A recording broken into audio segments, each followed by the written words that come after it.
Coucou tout le monde, c'est Sylvie, j'espère que vous allez bien. Aujourd'hui, je voulais vous faire une vidéo sur oser et la confiance en soi, la confiance en l'univers. Alors pour ceux qui ne me connaissent pas, donc je suis Sylvie Daguet, je suis thérapeute énergéticienne et formatrice en énergie. Et j'ai créé il y a quelque temps un programme d'accompagnement qui s'appelle Ose devenir qui tu es. Alors, ose devenir qui tu es, c'est un grand mot, même s'il y a plein d'explications sur mon site que vous pouvez retrouver en lien en dessous de la vidéo. Mais oser, ça veut dire quoi exactement? Oser, pour moi, parce que dans tous les accompagnements que je fais, ce qui est les formations aussi, ce que je dis, ce que je montre, ce que je partage, c'est ma réalité à moi, ma vérité à moi. C'est absolument pas une réalité ou une vérité universelle, loin de là. Tout ça sort des expériences que j'ai pu faire, des apprentissages que j'ai eus, de plein de choses comme ça qui ont fait mon parcours et qui font qu'aujourd'hui, je suis là devant vous à partager ce que j'ai appris, ce que j'ai connu. Et donc, oser, c'est quelque chose que j'ai fait beaucoup de fois, sans m'en rendre compte au départ, avec des gens qui me disaient: «Ah mais tu as eu vachement de courage de faire ça, de faire ci», de me lancer notamment en indépendant au départ en massage et en réflexologie plantaire, de changer totalement de vie, plusieurs fois, de déménager à l'autre bout de la France, de redéménager à un autre bout de France, à chaque fois en lâchant ce que j'avais sur place, en lâchant, les clients qui étaient là, même si aujourd'hui je travaille essentiellement en visio, donc je ne lâche plus mes clients, sur place et hem et voilà, ça a été, tout ça, ça a été et tout le monde m'a dit: «Ouais, tu as beaucoup de courage de faire ça».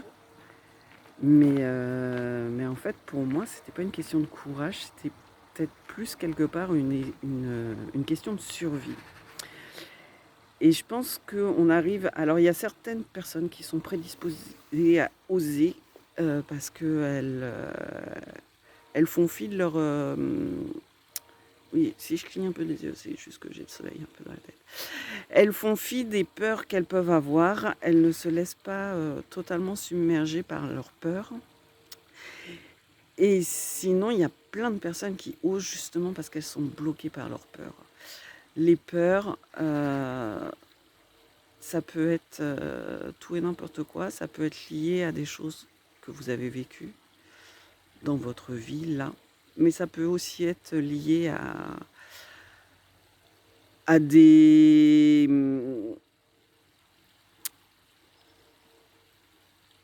à des croyances, à des injonctions qu'on vous a données depuis que vous êtes petit, de par la société dans laquelle vous vivez, de par, votre famille aussi, et qui ont créé tout un amalgame qui fait qu'aujourd'hui vous êtes dans une réalité qui n'est absolument pas objective par rapport au reste du monde, mais qui est totalement subjective par rapport à votre réalité à vous, à ce que vous avez vécu, à vos filtres, à ce qui vous a été donné comme éducation, comme épreuve de vie à vivre. Et oser, c'est dépasser ces peurs-là, ces peurs limitantes, dépasser ces choses qui vous bloquent. Et pour commencer, c'est juste changer les habitudes dans lesquelles vous êtes. Les habitudes, ça vous crée une zone de confort, même si c'est des habitudes pourries, hein, genre les dépendances, type cigarette, etc. Les dépendances aux jeux vidéo, tout ça, ce sont des habitudes qui vous pourrissent la vie, dont vous ne voulez plus. Et oser, c'est arriver. Je pense qu'on ose à partir du moment où on arrive à un point de non-retour, de ne plus accepter la vie dans laquelle on est, de ne plus accepter de subir, de ne plus accepter de souffrir, d'en avoir un ras-le-bol, mais total, qui fait qu'on se retrouve au pied du mur et que là, il faut que ça change. Il faut que ça change véritablement pour commencer à apprécier à vivre. Moi, la première fois que j'ai osé changer mes habitudes, sortir de mes zones de confort, c'est qu'effectivement, j'étais totalement au pied du mur. C'était en 2007 et, j'étais à bout, je n'en pouvais plus, j'étais en burn-out total, entourée de pervers narcissiques et qui me grignotaient au fur et à mesure du temps mon énergie et aussi ma joie de vivre, etc. Et à un moment, j'ai dit stop. J'ai dit stop, c'est plus possible de continuer à vivre comme ça. C'est plus possible de subir ça. Il faut que je réagisse. Il faut que je trouve un moyen pour m'en sortir et reprendre les rênes de ma vie, reprendre le cours de ma vie à moi et ne plus laisser les autres m'influencer. Ne plus faire passer les besoins des autres en priorité par rapport à moi. Je dis pas que ces relents-là, dans lesquels j'ai vécu pendant plus de 33 ans, ne reviennent pas de temps en temps, mais quand même, il y a eu beaucoup de changements. Et c'est ça, oser, c'est changer ses habitudes, c'est se permettre de sauter dans le vide. Et à partir du moment où vous allez sauter dans le vide, que vous allez oser changer des choses, que vous allez oser entreprendre des choses qui vous font peur, pour X raisons, vous allez voir que la vie, l'univers, vous mettez le mot que vous voulez, va vous accompagner. En fait, moi je fais la corrélation entre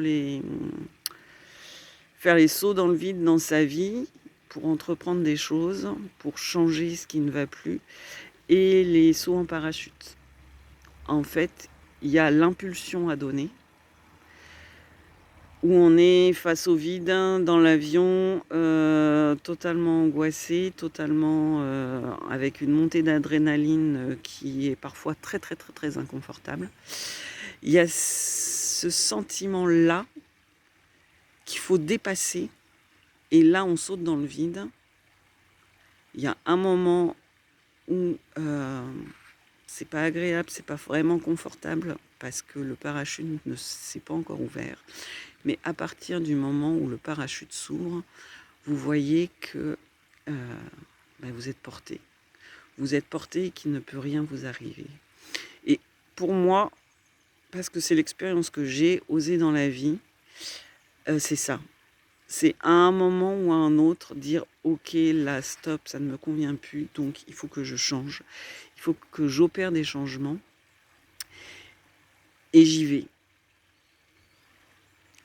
Et à chaque fois que j'ai pu opérer ça, je l'ai vu aussi sur mes clients, à chaque fois qu'ils ont pu opérer ça, qu'on a pu opérer ça, et bien la vie, elle se met en mouvement, la vie, elle est là pour vous porter, l'univers, il est là pour apaiser quelque part la chute, quelque part ce changement, la chute, en fait, ce changement de direction plutôt, et vous ouvrir les opportunités qui font que tout va bien se passer.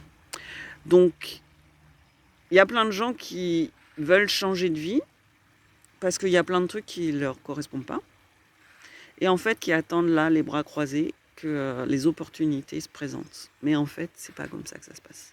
C'est à partir du moment où vous allez prendre la décision et oser faire un pas, oser changer, oser aller vers ce changement, oser aller vers les rêves même les plus fous que vous avez, que les opportunités elles vont se présenter.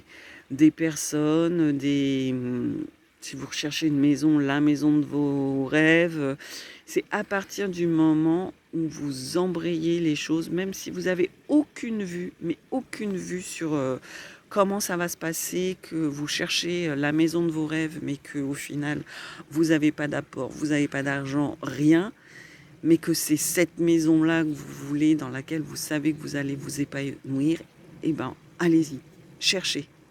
Cherchez, cette maison, elle va se présenter à vous, et toutes les opportunités d'argent vont se mettre en place. Par des moyens, certes, parfois auxquels on ne pense absolument pas, qui nous tombent sur la tête, comme un héritage tombé du ciel, par exemple. Enfin, plein d'autres choses peuvent arriver. Et, et voilà, mais c'est parce que vous avez enclenché le mouvement, parce que vous changez d'énergie, que toutes ces opportunités-là peuvent arriver. Donc, oui, c'est pas évident. Oui, je vais employer les mots un peu crus, il faut avoir les couilles de le faire. Mais est-ce que c'est pas plus valorisant pour soi?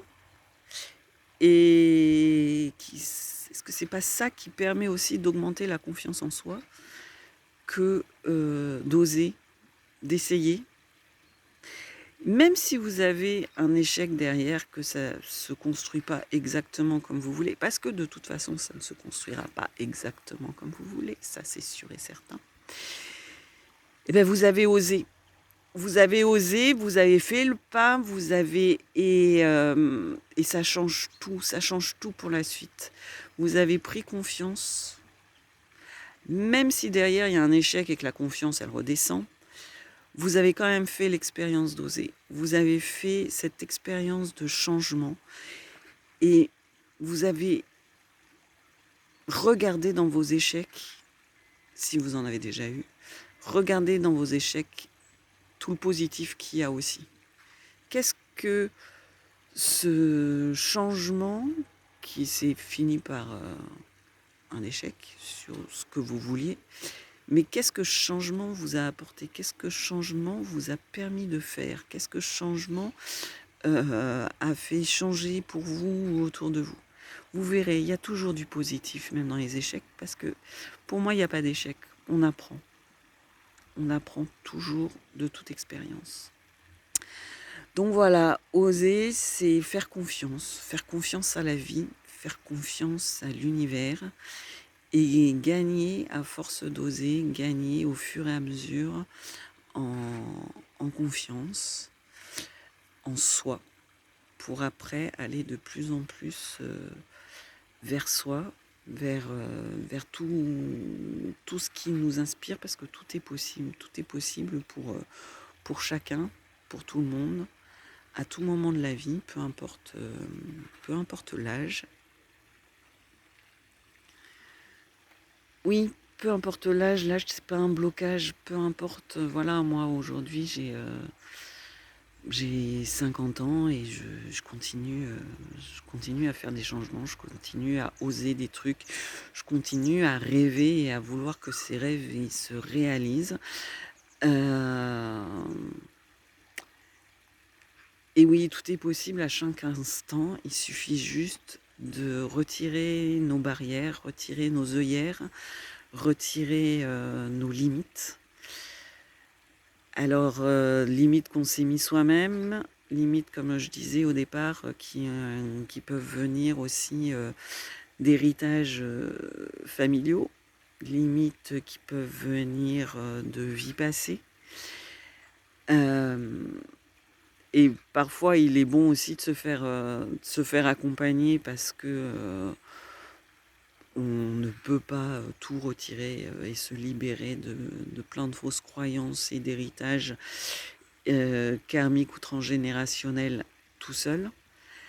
Mais il faut bien savoir, par contre, que oui, se faire accompagner, c'est top. Ça permet d'avoir aussi un autre point de vue qui permet de souvent faire avancer les choses plus vite. Mais le thérapeute que vous allez rencontrer, normalement, il n'est pas là pour vous sauver. Il est là pour vous accompagner. Il est là pour vous permettre de changer de direction sur des choses sur lesquelles vous êtes un peu dispersés, ou sur lesquels vous êtes trop focalisé. Il est là pour vous faire avoir des prises de conscience.